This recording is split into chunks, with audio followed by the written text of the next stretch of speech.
Di sebelah barat, suasananya begini tuan-tuan sekalian. Manusia semua akan bangun pagi. Apabila kalian bangun pada pagi itu, macam biasa kita solat subuh, masih gelap. Selalunya jam 7 sudah cerah.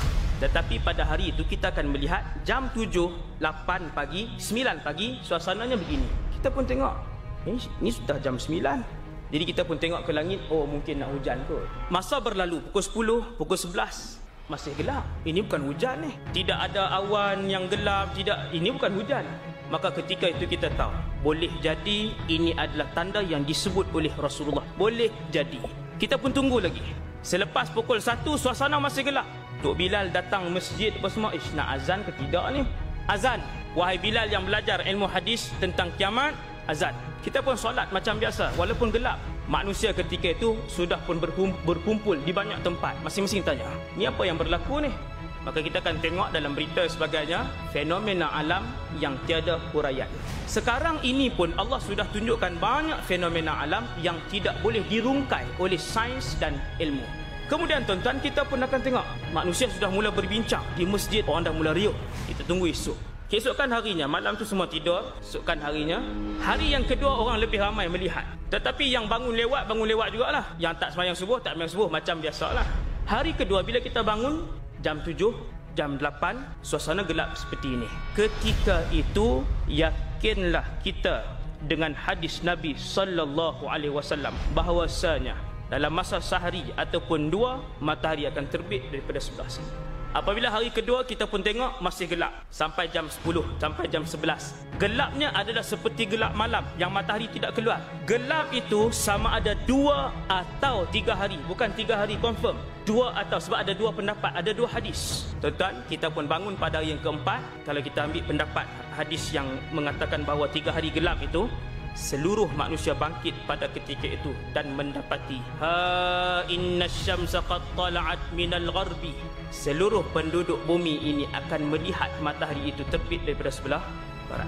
Apabila matahari terbit di sebelah barat, orang ramai akan menjerit. Itu dia, matahari sedang terbit di sebelah barat, kata Rasulullah. Semua beriman ketika itu. Seluruh penduduk bumi ketika itu beriman kepada Allah, baru mereka yakin.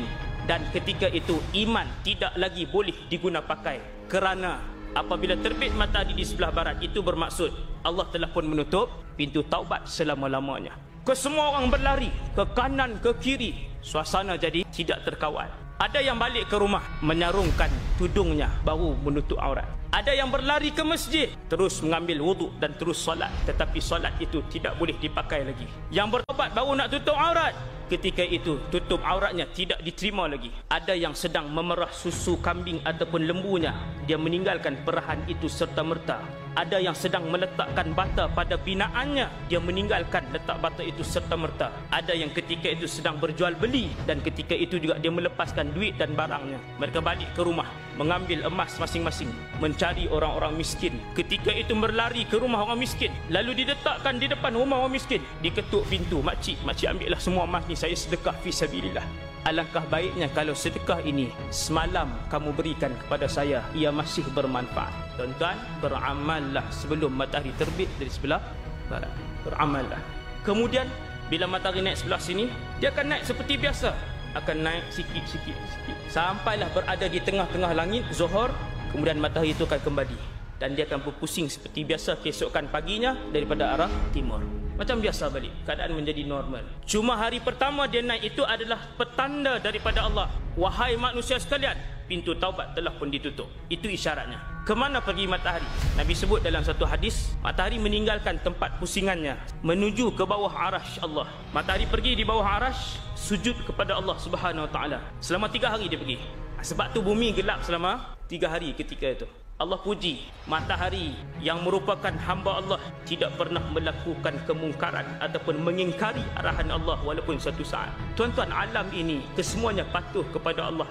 Binatangnya, tumbuhannya, langit dan angin, bukit bukau, sungai dan laut, semua para malaikat. Yang hanya melakukan maksiat dan kemungkaran kepada Allah hanyalah 2 makhluk, iaitulah jin dan manusia sahaja. Matahari tunduk dengan patuh. Tidak pernah lari matahari ini daripada orbitnya walaupun sejengkal ke depan ataupun sejengkal ke belakang.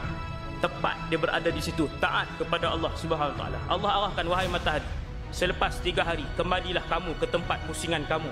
Tetapi terbitlah pada hari yang pertama daripada sebelah barat. Dan kemudian terbitlah kamu seperti biasa kembali.